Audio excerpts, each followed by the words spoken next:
On the bench.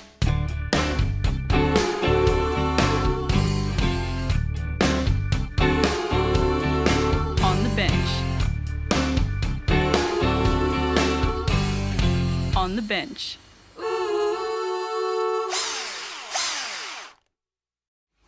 Hey, welcome back to On the Bench with Max and Mr. Black. Dismal weather today in Melbourne. It's raining, and that trickling sound you can hear in the background is a 3,000 litre water tank at the back of my little workshop here. That's constantly full because it rains so much here.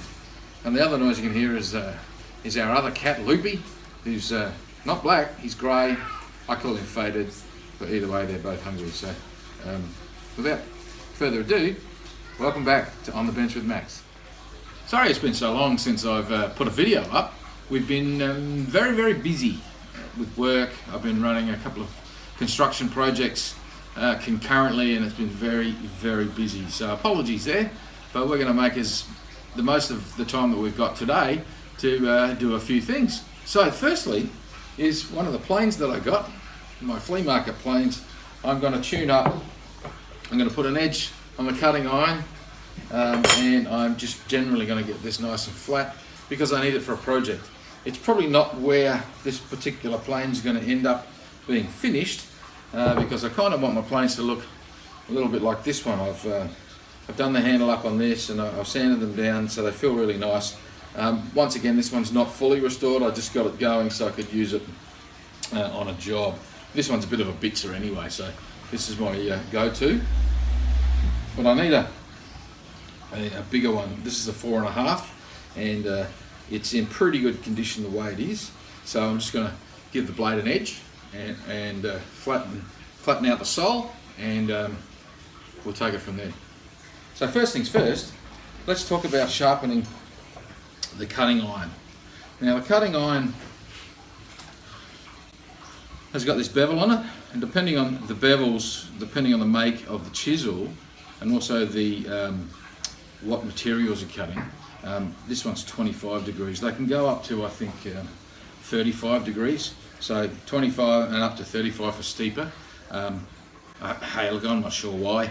I guess one of you can tell me why we go up in angle. I think it's probably, from an engineer's point of view, I'd say that's because the structure of the timber, the hardness, etc. maybe. But yeah, if you know, let me know. So I'm just going to bring this to an edge now, and how to do that is I'm going to use this fantastic little tool that I got, made by Stanley. Here it is here. It's a angle tool. So when you put it on your oil stone, you've automatically got the angle. So what happens is these two little rollers here. So here's your clamping mechanism. So you put your cutting iron in there, you clamp it down. Now on the back here, I'm not sure if you can see, but it says 25 degrees. The tip of the cutting iron needs to be out by 25 millimeters. If it's 30 degrees, you pull it back to 12.5 millimeters, and if it's 35 degrees, you only have 4 millimeters of it hanging out. Right, so that sets the angle. So the roller will sit on your oil stone like that, and away you go. You simply make your passes like that until you're happy with it. Make no mistake, once you see the profile, then you maybe need to adjust this and drive it down a little bit further until you get the full depth. So for me, first of all, I want to do this at 25 degrees, so I'm going to mark an inch back here. Just using a pencil line. I want to go about an inch. Hopefully, I think my steel rules are upstairs. So I've got my tape measure out.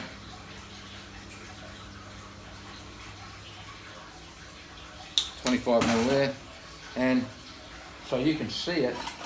I'm going to use a texture colour or a Sharpie. Depends what side of the pond you're from, obviously. We are an island after all. So there's my 25mm.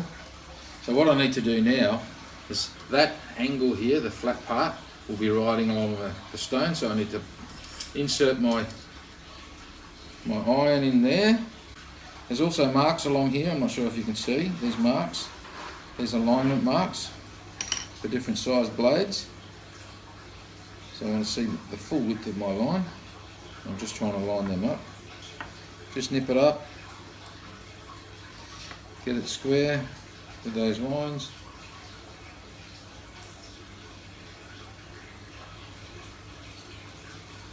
Now just tighten it up. Now you don't have to, once again, not 3 bones on the forehead. You just need to nip that up nice and firm. Just check it for square.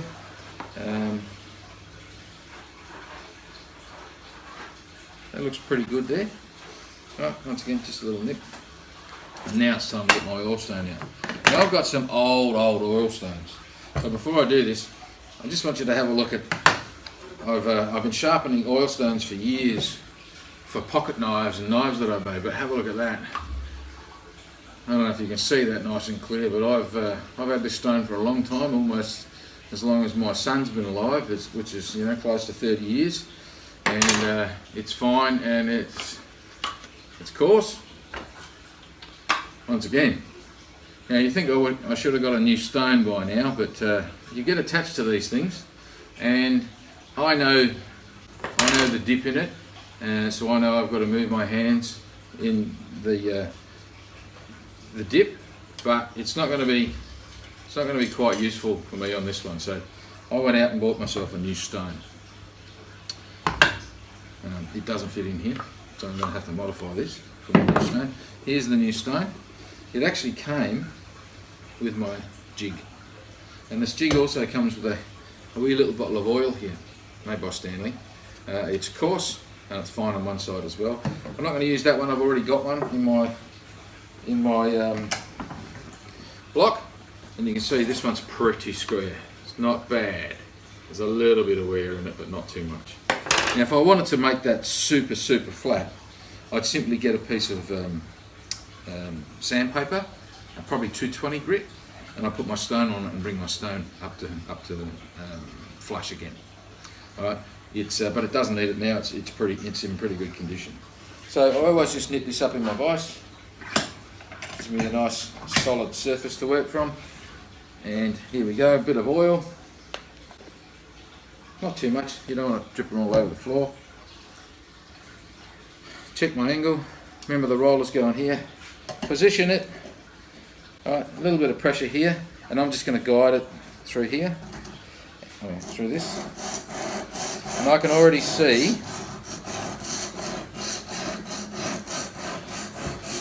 that I need a bigger oil stone. Ha! Just so happens I've got one here.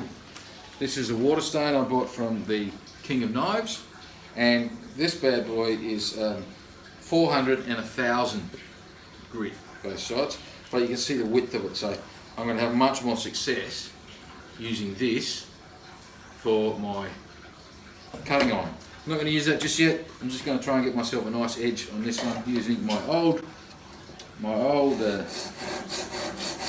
stone, and just making sure I move it across. Every now and then I want to check to make sure, and I don't know if you can see that, you can see that, but it is grinding nice and square along there, but it's on the wrong angle. It's cutting at the top. I need it to cut at the front. So what I'm going to do is, I'm thinking about this, I need to pull it back a bit and see if I can move where it's cutting.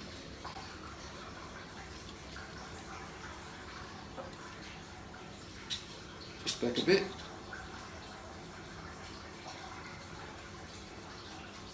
There we go. I didn't move it by much. Yes, that looks better. Square it up in my jig, nip it up, and let's give that another go.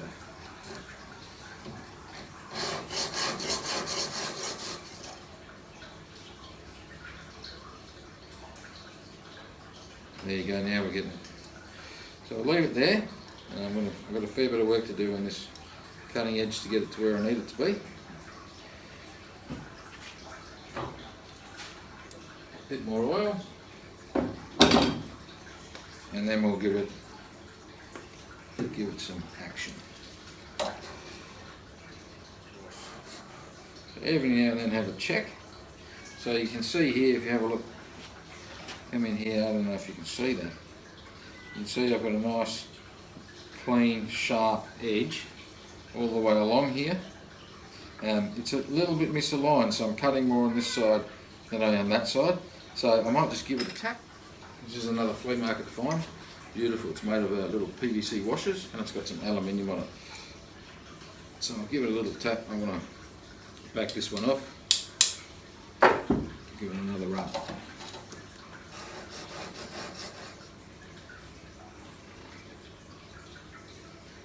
We're getting there. Another way to see if you're nice and square is the oil will come up onto the tip of the blade.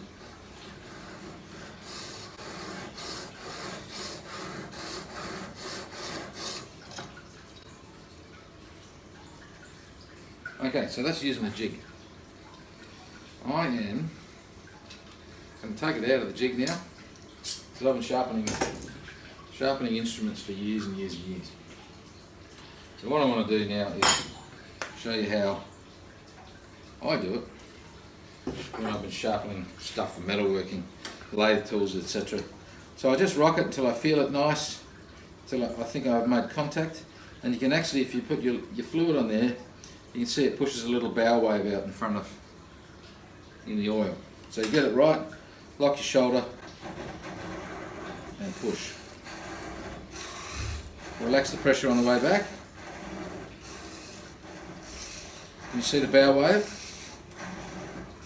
I know I'm cutting on that edge. Now, a lot of people, you can go across, you can do figure eights like so, but when you're polishing, that is what we'll do. Now, I don't know if you can see that, but we've got ourselves a little hollow there. We're getting there, getting a nice clean edge all the way across. I just need to get rid of that hollow in the middle. So here we go.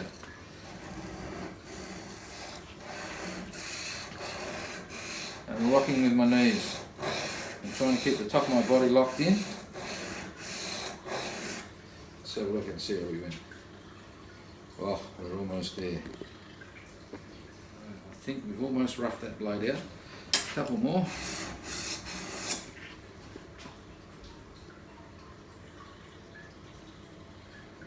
Okay, cool. So the next thing now is I've roughed that out. We've got a nice coverage across there. It's slightly rounded, which I'm not upset about. I'm going to flip my stone over now to the smooth side. Once again, I've had this stone forever. And that's Max style woodwork from days gone by. How good is that? Yeah. Can't tell that guy was a machinist. Now you can see I've nicked myself there on the finger. So we're getting a nice edge. Yeah, got that fun, don't you?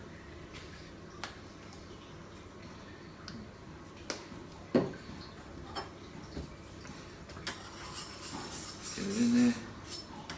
Find my edge. You can feel it quite easily.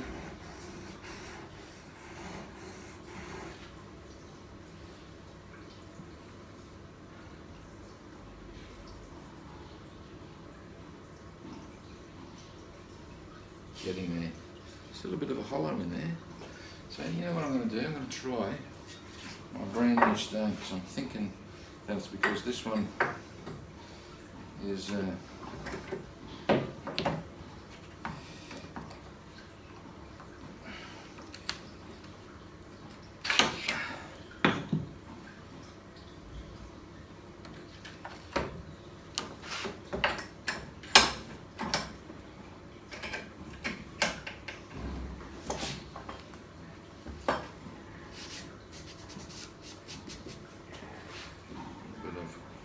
oil in here.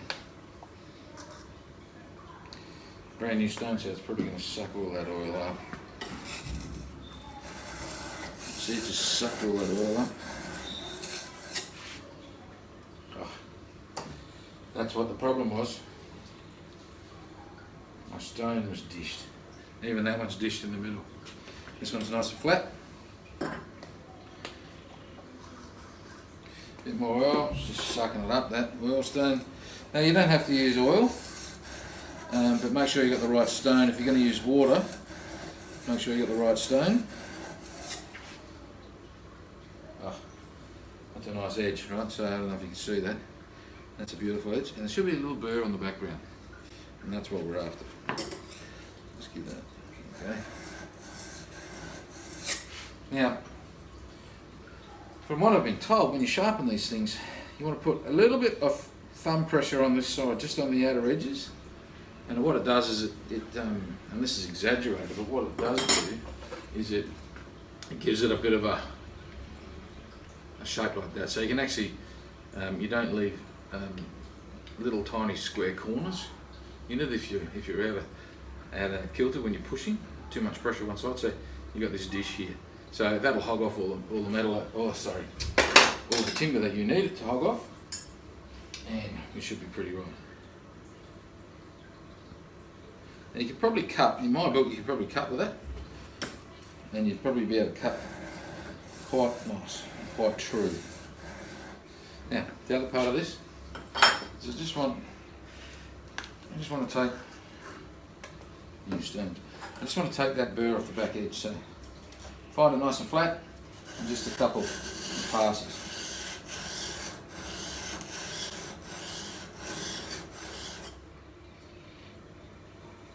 It's quite hollowed on the back here. I don't know if you can see that staining. If somebody's ever go at machining this, there's a step on it. So I've only got that land to work with. But we'll keep going until we get a nice shiny tip across there, nice flat bit.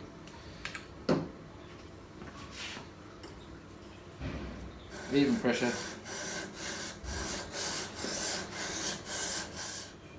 I'm really happy with that now. Now if I had a leather strop, I'd just strop that now. I can use my beautiful water stone, new one, but I want to make a box for it to sit in because it's got to have some water in it as well. So that's going to be another project. Once I get that sorted out, I'm going to make my son's oilstone bath for his chefing knives. I might just, because it's nice and fine, I think that one's a 800.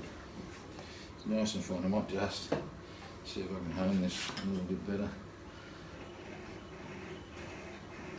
Just take that burr off the back. Oh yeah. Nice and flat.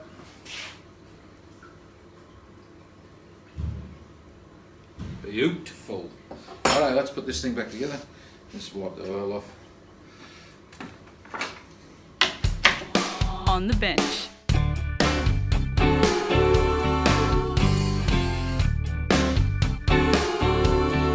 On the bench.